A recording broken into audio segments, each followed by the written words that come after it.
அனைவருக்கும் வணக்கம். இன்றைய பதிவில் நம்ம பார்க்க இருக்கிறது சப்த ரிஷிகளில் ஒருவரான வசிஷ்டர் அவர்களை பற்றியது தான். பிரம்ம ரிஷி அப்படின்னு இவர் பேருண்டு. வேதங்களில் இருக்கும் பல மந்திரங்களை இவர் உருவாக்கினார் என்று சொல்லப்படுகின்றது. தேவலோக பசுக்களான காமதேனு, நந்தினி ஆகிய இரண்டையும் வசிஷ்டரே பராமரித்து வந்தார். ஒருமுறை கௌசிகன் என்ற மன்னன் அந்த பசுக்களை கவர்ந்து செல்ல முயன்று தோற்றான். அதனால் வசிஷ்டரின் தவ வலிமைக்கு முன்னால் மன்னனின் படை வலிமை தோற்றுப்போனது. இதனை அடுத்து தாமும் தவம் இருந்து பிரம்மரிஷி பட்டம் பெறுவதாக வசிஷ்டரிடம் அந்த மன்னன் சவால் விட்டான். அந்த மன்னனே பிற்காலத்தில் விஸ்வாமித்திர மகரிஷியாக மாறியவர். வசிஷ்டரும் விஸ்வாமித்திரரும் தங்கள் வாழ்நாள் முழுவதும் ஒருவருக்கொருவர் சண்டையிட்டு கொண்ட இரண்டு துறவிகள் அப்படின்னே சொல்லலாம். பிராமண துறவியான வசிஷ்டருக்கும் அரச துறவியான விஸ்வாமித்திரருக்கும் இடையில் சண்டை பல தடவை ஏற்பட்டது. அதற்கான முக்கியமான காரணம், விஸ்வாமித்திரர் தனது குடிமக்களின் நலனில் மிகுந்த அக்கறை கொண்ட ஒரு மன்னர். ஒருமுறை அவர் தனது படையுடன் வேட்டையாட சென்றார். வேட்டையால் சோர்வடைந்து வசிஷ்டரின் ஆசிரமத்தை அடைந்தார். அவர்களை விருந்தோம்பலுடன் வரவேற்றனர். அவர்கள் குளித்த பிறகு திரும்பும்போது உணவு தயாராக இருக்கும் என்று அவர்களிடம் கூறினார். ராஜாவும் அவரது ஆட்களும் விரைவாக குளித்துவிட்டு அவர்கள் திரும்பியதும் ஆயிரக்கணக்கானோருக்கு ஒரு பெரிய விருந்து தயாராக இருந்தது. ராஜா மிகுந்த குழப்பத்தில் இருந்தார். உணவுக்கு பிறகு விஸ்வாமித்திரர் துறவி வசிஷ்டரை அணுகி இவ்வளவு பெரிய விருந்தை எப்படி தயாரித்தார் என்று கேட்டார். அவர் தனது ஆசிரமத்தில் உள்ள பசு காமதேனு எந்த விருப்பத்தையும் நிறைவேற்றும் திறன் கொண்டது என்று பதிலளித்தார். ராஜா பசுவை பெற விரும்புகின்றார். அவர் துறவியிடம் பசுவை 1 கோடி சாதாரண பசுக்களுக்கு மாற்றும்படி கேட்டுக்கொண்டார். ஆனால் வசிஷ்டர் இதற்கு உடன்படவில்லை.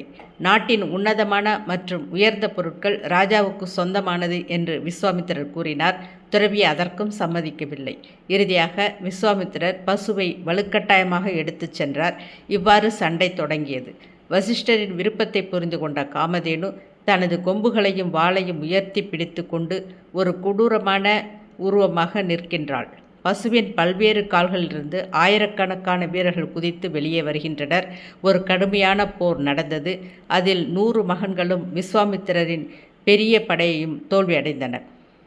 கடைசியில் விஸ்வாமித்திரர் வசிஷ்டரை நேரடியாக தாக்க முயன்றார். ஆனால் விஸ்வாமித்திரரின் அம்புகள் வசிஷ்டரின் உடலை தொட்டபோது பூக்களாக மாறின. கடைசியில் ஒரு பிராமண துறவியின் தவத்தின் சக்திதான் உண்மையான சக்தி என்று மன்னர் ஒப்புக்கொண்டார்.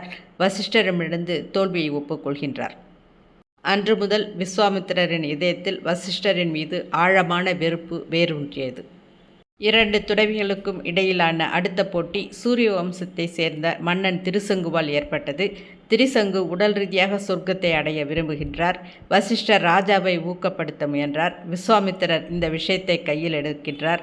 ராஜாவை உடல் ரீதியாக சொர்க்கத்திற்கு உயர்த்துவதாக அவர் ஒரு யாகம் செய்ய தொடங்கினார். மேலும் திரிசங்கு மேலும் மேலும் உயரத் தொடங்கினார். ஆனால் இந்திரன் அவரை உடல் ரீதியாக சொர்க்கத்திற்கு நுழைய அனுமதிக்கவில்லை. கடைசியில் விஸ்வாமித்திரர் தனது தவத்தின் சக்தியால் சொர்க்கத்திற்கும் பூமிக்கும் இடையில் ஒரு செயற்கை சொர்க்கத்தை உருவாக்கி அந்த சொர்க்கத்தில் திருசங்குவை வைக்கின்றார். இதன் மூலம் 2 துறவிகளுக்கும் இடையிலான இடைவெளி அதிகரித்து மேலும் மோதல்கள் அதிகரிக்கின்றது. ஒரு சமயம் வருணனின் ஆசியால் ஹரிஷ்சந்திரனுக்கு லோகிதன் என்ற மகன் பிறக்கின்றான். வருணனுக்கு தனது மகன் லோகிதனை பலியிடுவதாக அவர் உறுதியளித்திருந்தார். ஆனால் லோகிதன் இதை அறிந்து அரண்மனையை விட்டு வெளியேறினான். ஹரிஷ்சந்திரன் ஒரு கடினமான சூழ்நிலையில் இருந்தான். வசிஷ்டன் ஒரு மகனை வாங்கி பலியிடுமாறு அறிவுறுத்துகின்றான். அதன்படி சுனேஷ்சேபன் என்ற பிராமண சிறுவன் வாங்கப்பட்டான். வசிஷ்டன் அவனை பலியிட முடிவு செய்கின்றான். விஸ்வாமித்திரர் தன்னை பலியிட முடியாது என்று கூறுகின்றார். ஹரிஷ்சந்திரனை வசிஷ்டன் நேசிக்கின்றார். எனவே விஸ்வாமித்திரர் முடிந்தவரை அவருக்கு தீங்கு செய்ய முயற்சி செய்கின்றார். ஹரிஷ்சந்திரன் விஸ்வாமித்திரரின் வலையில் விழுந்து தனது நாடு, நகரம், ராஜ்யம் அனைத்தையும் இழுத்து இறுதி காலத்தில் மிகவும் கஷ்டப்பட்டு வாழ வேண்டியிருந்தது. இவ்வாறு விஸ்வாமித்திரர் ஹரிச்சந்திரனை ஏமாற்றியது வசிஷ்டருக்கு பிடிக்கவில்லை. ஒருமுறை விஸ்வாமித்திரருக்கு வசிஷ்டரும் காட்டில் தற்செயலாக நேருக்கு நேர் சந்தித்துக் கொள்கின்றனர். அப்பொழுது பொல்லாத விஸ்வாமித்திரரே, உண்மையுள்ள ஹரிச்சந்திரனை ஏன் இவ்வளவு துயரத்தில் ஆழ்த்துகின்றீர்கள்? நாரை தியானத்தில் அமர்ந்து மீனை ஏமாற்றுவது போல நீ அவரை ஏமாற்றுகிறாய். எனவே நீ நாரையாக மாறுவாய் என்று சபிக்கின்றார். விஸ்வாமித்திரர் தன்னை சபித்த வசிஷ்ட துறவியை பார்த்து, நான் ஒரு நாரையாக இருக்கும் வரை நீ ஒரு மீன்குத்தி பறவையாகவே இருப்பாய் என்று ஒருவருக்கொருவர் மாற்றி மாற்றி சபித்துக் கொள்கின்றனர். அதனால் அவை 2 பறவைகளாக மாறி மானசா ஏரியின் கரைக்கு செல்கின்றது. ஒவ்வொன்றும் மரங்களின் உச்சியில் கூடு கட்டி அங்கே வாழத் தொடங்குகின்றது. சதா சண்டையிட்டுக் கொள்கின்றது. ஒருமுறை வசிஷ்டரின் தந்தையான கருணையுள்ளம் கொண்ட பிரம்மா அவர்களின் துயர நிலையை பார்த்து அவர்கள் மீது இரக்கம் கொண்டு மற்ற கடவுள்களுடன் அங்கு வந்து இருவரையும் சாபத்திலிருந்து விடுவிக்கின்றார். வசிஷ்டரின் மனைவியான அருந்ததி கர்தம பிரஜாபதி தேவகூதி தம்பதியரின் புதல்வியாக பிறந்தவள். இவள் சிறந்த பதிவிரதையாக வாழ்ந்தாள். பத்தினி கடவுளாக அதனால் போற்றப்பட்டாள். கணவரைப் போலவே மகா தபஸ்வியாக வாழ்ந்தவள் அருந்ததி. திருமணங்களில் அருந்ததி நட்சத்திரத்தை பார்க்க பழக்கம் உண்டு. மணமக்களுக்கு மிகச்சிறிய நட்சத்திரமான அருந்ததி நட்சத்திரத்தை காட்டும் மணமகன் இவள் அருந்ததியை உதாரணமாக கடைபிடித்து வாழ வேண்டும் என்று சொல்லும் சடங்கு மிக நயமானது. இன்றளவும் கடைபிடிக்கப்படுகின்றது. வசிஷ்டரின் புத்திரர்களில் மூத்தவர் சக்தி. இவரை கல்மாஷபாதன் என்ற நரமாமிசம் சாப்பிடும் ராட்சசன் கொன்று தின்றுவிடுகின்றான். வசிஷ்டருக்கு தன் பிள்ளை இறந்துவிட்டதால் புத்திர சோகம் உண்டானது. உலகில் பிறந்த உயிர்கள் எல்லாம் என்றாவது ஒரு நாள் இறந்துதான் ஆக வேண்டும் என்ற நியதி வசிஷ்டர் அறியாததா என்ன? இருந்தாலும் அவருடைய மனம் ஒரு நிலையில் நிற்கவில்லை. அலை பாய்ந்தது. பின் 49 நாட்கள் செய்யும் ஏகாஸ்மந்த பஞ்சாச யாகம் என்னும் யாகத்தை செய்கின்றார். இதன் பலனாக மீண்டும் புத்திர பாக்கியம் பெற்றார். அதோடு மட்டுமில்லாமல் கல்மாஷபாதனையும் கொன்று தன் வஞ்சத்தை தீர்த்து கொண்டார். தசரத சக்கரவர்த்தியின் தேர் 10 திசைகளிலும் தடையின்றி செல்லும். வசிஷ்ட மகரிஷியின் மகிமையால் தான் இந்த பெருமை தசரதருக்கு வந்தது. அதை போலவே ரகு மகாராஜன் என்னும் மன்னனுக்கு குபேரனிடம் செல்வதற்காக ஒரு விசேஷமான தேரினை பெற்று தந்தவர் வசிஷ்டர் தான். ரகுவம்சத்தில் காளிதாசர் இதை அழகாக விவரிக்கின்றார்.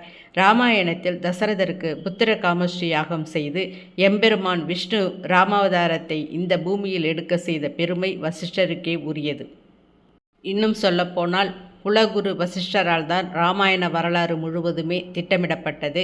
ராவண யுத்தம் முடிந்த பின் ராமனுக்கு வசிஷ்டரே முடிசூட்டி வைத்தார். ராமராஜ்யத்திற்கு முடிசூட்டிய பெருமை இவரையே சேரும்.